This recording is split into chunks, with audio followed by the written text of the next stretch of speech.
আসসালামু আলাইকুম। একটা সুন্দর অবজারভেশন তোমাদের সাথে শেয়ার করি, লাইফে কাজে লাগবে। মনে রাখবা, people will love you when it's famous to love you, people will hate you when it's famous to hate you. বাংলায় সামারি করলে, যখন সবাই তোমার ভালোবাসবে বা বেশি সংখ্যক মানুষজন ভালোবাসবে, তখন সবাই তোমাকে ভালোবাসবে। যখন তোমাকে বেশি সংখ্যক মানুষজন হেট করবে, তখন সবাই তোমাকে হেট করবে। হ্যাঁ, এর মধ্যে এক্সেপশন থাকেই, যে কিছু কিছু মানুষজন আছে তোমাকে without any reason, without any time তোমার diehard fan, your diehard lovers. এটা সবচেয়ে বড় উদাহরণ হলো তোমার ফ্যামিলি, স্পেসিফিক্যালি তোমার বাপ মা। যে কোনো সময় তোমার আশপাশে তারা থাকবে, কিন্তু অন্যান্য যে কোনো কেসে তুমি লাইফে যাই করো না কেন, 99% time, no matter who you are, তোমার খারাপ টাইমে তোমাকে বিভিন্ন রকম মানুষজন বিভিন্ন রকম চেহারা দেখাবে। এখন লাইফে যদি তোমার এরকম মেন্টালিটি থাকে যে যে আমার খারাপ সময়ে থাকে নাই, আমি তাকে বাদ দিয়ে দিব, কন্টিনিউয়াসলি তুমি এটা করতে পারবা না। দেয়ার আর সাম টাইমস যখন তুমি এটা করতে পারবা না এবং তোমার হাত পা বাঁধা থাকবে। এরকম যদি তোমাকে খুব সুন্দর একটা উদাহরণ দেয়, আমাদের দেশের বিভিন্ন ইনফ্লুয়েন্সার দেখবা, ছোট ইনফ্লুয়েন্সার, বড় ইনফ্লুয়েন্সার, কিছু কিছু সময় দেখবা যে, যেমন সবচেয়ে ভালো উদাহরণ হলো রিপন ভিডিও। হ্যাঁ, রিপন ভিডিও কিন্তু একটা সময় মাঝে কোন একটা সময় খুবই ফেমাস হয়ে গেল, সবাই খুব ভালো বলতেছে যে হাম্বল গাই, জিরো থেকে উঠে আসছে, নো নেগেটিভিটি অ্যান্ড এভরিথিং। দেন তার মায়ের একটা সাক্ষাৎকার আসলো, পুরা দেশ ঘুরে গেল। দেন সে তার মায়ের সাথে রিকনসিলিয়েশন করলো, পুরা দেশ আরেকবার ঘুরে গেল। এখন আবার কারেন্টলি সে ট্রেন্ডের মধ্যে নাই। সো লাইক, ট্রেন্ডে থাকা is a good thing maybe, যদি তুমি এটাকে মনিটাইজ করতে পারো, but majority of the time it's a bad thing.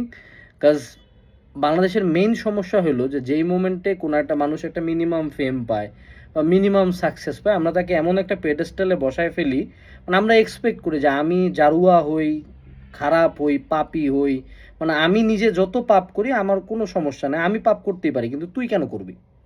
মানে তুই তো ইনফ্লুয়েন্সার না, তোর 10,000 সাবস্ক্রাইবার হয়েছে বা 1 লাখ সাবস্ক্রাইবার হয়েছে, তুই তো পাপ করতে পারবি না, আমি করব। ঠিক আছে, আমি আমি একটা লাইফলেস মানুষ, আমার লাইফের কোনো অর্জন নাই, আমি শুধু ফেসবুকে স্ক্রল করে তোকে লাইক দিছি না, কমেন্ট দিছি না। সো তুই কোনো পাপ করতে পারবি না, তোর কোনো ফল্ট থাকা যাবে না, you should be perfect, you should be আল্লাহর পাঠানো ফেরেস্তা, অ্যান্ড আমি আমার যা পাপ করার আমি করব। হ্যাঁ, তুই যেই মোমেন্টে পাপ করবি তোকে আমি একদম নাই করে দিব, উড়াই দিব। এটাই হলো বাংলাদেশের মেজরিটি মানুষের টেন্ডেন্সি, এবং it is including you and me. আমি কিন্তু ডিফারেন্টলি চিন্তা করি না। আমিও যাকে মনে করো আইডলাইজ করছি, সে মনে করো যতদিন ভালো তো ভালো, কোনো কারণে যদি দেখি যে একটু মনে করো 19 থেকে 18-তে আসছে, এ তুই আসলি কেন 18-তে, এই বেটাকে ধর, এরকম একটা অবস্থা। সো বাংলাদেশে ইনফ্লুয়েন্সার হওয়া ইজ রিয়েলি রিয়েলি টাফ। মানে তুমি মাইক্রো ইনফ্লুয়েন্সার হইলেও তোমার যত ফেম বাড়বে, তোমাকে অসংখ্য জিনিসপাতি মেনটেন করতে হবে। মানে ইউ হ্যাভ নো আইডিয়া যে ফেম এই দেশে, স্পেসিফিক্যালি ইন দিস কান্ট্রি, কতটা ভয়ানক। হ্যাঁ, ফেম যারা প্রপারলি হ্যান্ডেল করতে পারে, they live a very good life.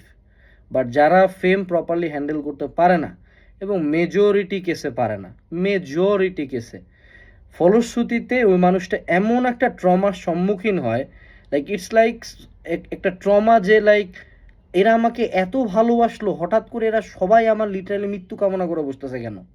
এবং এই জিনিসটা খুব নর্মাল, যে কোনো তুমি দেখবে যে যার একটু ফেম আছে, সে মনে করো এটা ফেস করছে লাইফে। এবং তোমরা যারা ফেমাস হইতে চাও বা ইনফ্লুয়েন্সার হইতে চাও বা সে টু সেট থেকেই আসতে চাও, trust me, this is a very very tough line of work, really tough. এবং ট্রাস্ট মি, তোমার পার্সোনাল লাইফ বলতে কিছু থাকবে না। মানে তুমি বেশ কিছু জায়গায় যাইতে পারবা না, বেশ কিছু কাজ করতে পারবা না, স্বাভাবিকভাবে চলাফেরা করতে পারবা না, অনেক অনেক প্রকার বাইন্ডিংস তোমার থাকবে। এবং তোমার সবচেয়ে বড় যে ঝামেলাটা হবে, তোমার মুখে কুলু পাঠা দেওয়া হবে। অর্থাৎ তুমি এখন, কারণ তোমার কথার তো ভ্যালু আছে, তুমি একটা কথা বললে সেটা 10 লাখ 1 লাখ মানুষের কাছে যায়, ফলশ্রুতিতে তুমি অনেক কিছু চাইলেও বলতে পারবা না। মানে অনেক কিছু তোমাকে চুপ করে সহ্য করতে হবে, কিছু বলতে পারবে না। ইভেন না বললেও তখন সমস্যা, আবার বললেও সমস্যা। মানে এটা হলো একদম শখের করাত, উভয় দিকেই কাটে। এই কথাগুলো কেন বলতেছি তোমাদেরকে আমি বলি, এই জিনিসগুলো তোমরা যে ইনফ্লুয়েন্সার হবা এমন না, যারা হবা তাদের জন্য কাজে লাগবে। বাট যারা নিজের রিয়েল লাইফে আছো, হ্যাঁ, ধরো তুমি তোমার লাইফের কোনো একটা পর্যায়ে আছো, মনে রাখবে তোমার আশপাশের প্রতিটা মানুষ তোমার গুড টাইমসে চেঞ্জ হয়ে যাবে। আমি আমার কোম্পানিতে এমন মানুষজন আছে যারা আমার মনে করো ভয়াবহ অ্যান্টি ছিল, ঠিক আছে, খারাপ সময়। আবার যখন ভালো সময় আসছে তারা আমার মনে করো একদম কলিজার জিগরি মানুষ, জিগরি দুস্থ, কলিজার টুকরা হয়ে গেছে, হ্যাঁ। তো এই জিনিসটা তোমার লাইফেও হবে। সো লাইফের যে কোনো গুড টাইমস ও ব্যাড টাইমসে অলওয়েজ একটা জিনিস মনে রাখবা যে তোমার বাপ মা এবং মহান আল্লাহ তাআলা, বাপ মা যদি থাকে আলহামদুলিল্লাহ, না থাকলে তো সেটা তুমি অলরেডি এতিম। একমাত্র মহান আল্লাহ তাআলা তোমার সাথে আছে এবং তুমি নিজে তোমার সাথে আছো। অন্য যে কোনো মানুষ, your partner, your friends, your supporters, your employees, your like anyone else except you, তোমাকে যে কোনো সময় যে কোনো ডাউনফলে লাথ মারে তোমাকে চলে যাবে। সো লাইফে একা থাকার মেন্টালিটিটা যে হ্যাঁ এখন আমার ডাউনফল চলতেছে, বাট ওকে ঠিক আছে, আমি যে সময় মহান আল্লাহ তাআলা আমাকে তৌফিক দিবে আরেকবার ঘুরে উঠে দেন, তখন ওই মানুষগুলো আবার লাইন হবে। এবং এই জায়গাটাতে যখন তোমার খারাপ সময় আসবে তখন তুমি এমন না যে যারা খারাপ সময় পাশে ছিল না সবাইকে বাদ দেবা, তাহলে একটা পর্যায়ে দেখবা যে অ্যাকচুয়ালি কেউই থাকে নাই পাশে, হ্যাঁ। বাট যারা পাশে ছিল না তাদেরকে আগের জায়গাটা দিবা না, তাদেরকে একটু চিনে রাখবা, তাদেরকে ট্রাস্ট করার ক্ষেত্রে একটু ধীরে সুস্থে ট্রাস্ট করবা।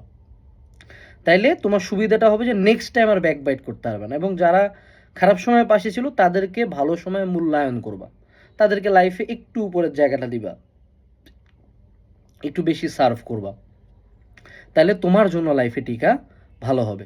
সো ভিডিওটার বার্তা কি খুব ক্লিয়ার? না, খুব বার্তা কিছু ক্লিয়ার না, এগুলো জাস্ট জীবনের পথ চলার কিছু অবজারভেশন আমার মনে হয় তোমাদের জানা রাখা উচিত। এবং মনে রাখবা, fame is not good, honestly famous হওয়া ইজ নেভার গুড। এবং এটা যে কোনো ইনফ্লুয়েন্সার বলো, যে কোনো মানুষ যে একটু ফেমেরও স্বাদটা পাইছে, এটা প্রথম প্রথম মজা লাগে, বাট একটা পর্যায়ে এটা সিম্পলি তোমার ঘাড়ে অনেক বড় একটা বোঝা এবং অনেক বড় একটা দায়িত্ব।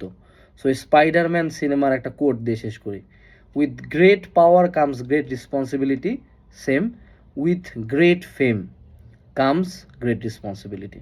আসসালামু আলাইকুম, টাটা।